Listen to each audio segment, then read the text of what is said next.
Hito Steyerl, a German artist of Japanese origin, was born in 1966 in Munich, Germany. She lives and works in Berlin. She is a filmmaker, visual artist, writer, activist, and innovator in the documentary field. In 2017, Art Review proclaimed her first in the ranking of the 100 most important personalities. Influential and representative of contemporary art. Today she teaches new media art at the University of Fine Arts in Berlin, where she founded Research Center for Proxy Politics.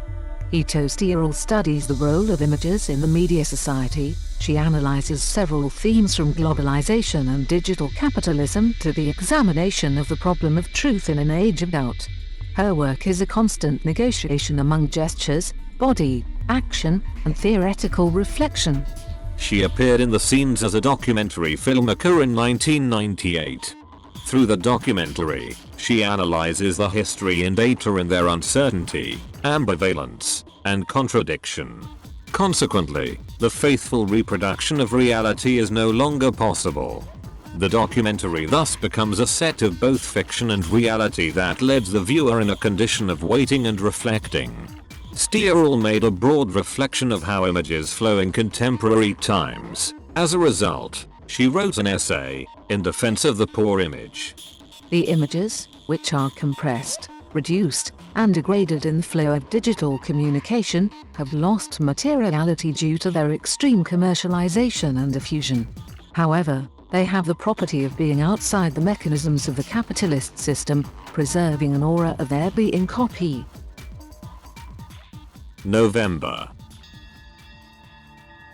In 2004, with the film November, the artist made her debut at one of the most important festivals, the International Contemporary Art Manifesta 5 in San Sebastian, Spain, curated by Massimiliano Gianni and Marta Kuzma. This film tells about the life and political struggles of Andrea Wolf. He is an activist of the RAF and a member of the paramilitary organization clandestine Kurdish PKK. Steyerl starts from the analysis of support, format, and spread of personal images of Andrea Wolf and investigates their transformation from private documents into icons popular and a symbol of the PKK's political struggle. In November, fiction and documentary materials alternate each other. A distinction, in which the artist plays dialectically in order to reflect on the boundaries between reality and fiction. How Not to Be Seen. A fucking didactic educational file. With the spread of Paul Virilio's concept of machines of the vision, that is visual prostheses such as cameras and videos, microscopes, telescopes, drones, etc., the use of social and constant measurement and quantification of every aspect of human life is carried out, so-called datification, which leads to a socio-technological phenomenon of substitution of the person in image data. Hito Steyerl in the film How Not to Be Seen. A fucking didactic educational file tries to teach us camouflage techniques to make us invisible to the eyes of political power. The 40-minute video is made of video footage and 3D animations, and its location is a former military site used to calibrate the spy camera's analog airplane. After the arrival of digital technologies, the ground surrounding the military building has fallen into disuse. Moreover, it has been crumbled by the effects of time. The 3D parts simulate the interior and exterior of a building and a mall where human silhouettes come and go back and forth. In the background, a synthesized male voice gives in a pedagogical way a series of instructions on how to become invisible, while the artist and other people illustrate them with actions and gestures. In this work, Hito Steyerl highlights our obsession with our own images that can be monitored and controlled by someone else. The video detects a state of powerlessness to surveillance, and this state leads to a need of relief through invisibility. Factory of the Sun. It is considered an immersive work, It debuted at the Venice Biennale at the German Pavilion of 2015. In Factory of the Sun, Steyerl investigates the pleasures and dangers of the spread of images within the global data stream. Factory of the Sun tells the surreal story of workers, their forced movements, in a motion capture studio, turned into artificial sunshine.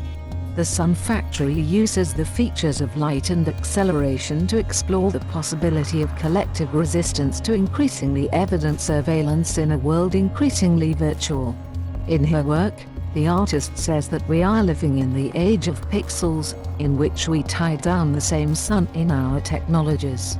The sun symbolizes the knowledge that today is considered to be open source, as a generic intellect directly inserted inside technologies and bodies. This is the future. Concluding our overview of Steyerl's work, we move on to one of her latest works, This is the Future, which is a multi-screen installation presented at the Venice Biennale of Art 2019, set up at the Arsenale, and set in a structure of metal frames and platforms reminiscent of the raised walkways erected in Venice when the city floods. A video purporting to be a documentary of the future is shown on a central screen, in front of a number of other smaller screens displaying images of colorful plants, sourced from Steyerl's Power Plants exhibition, held at the Serpentine Gallery in 2019.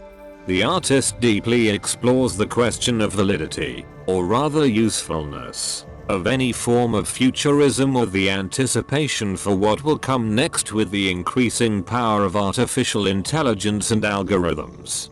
Data gives us increasingly important information, but, actually, we are not aware of it at all. The artist creates a dream world that allows the mind to wander, but it can also be considered an oppressive nightmare. His pictorial videos evoke the political power of plants, the botanical question of man's intervention in nature, and the medical repercussions of ecological tampering.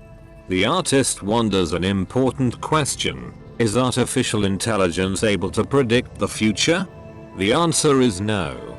Hito Steyerl invites us to consider the digital medium with warning and to find the tools to control its space in its unpredictable developments.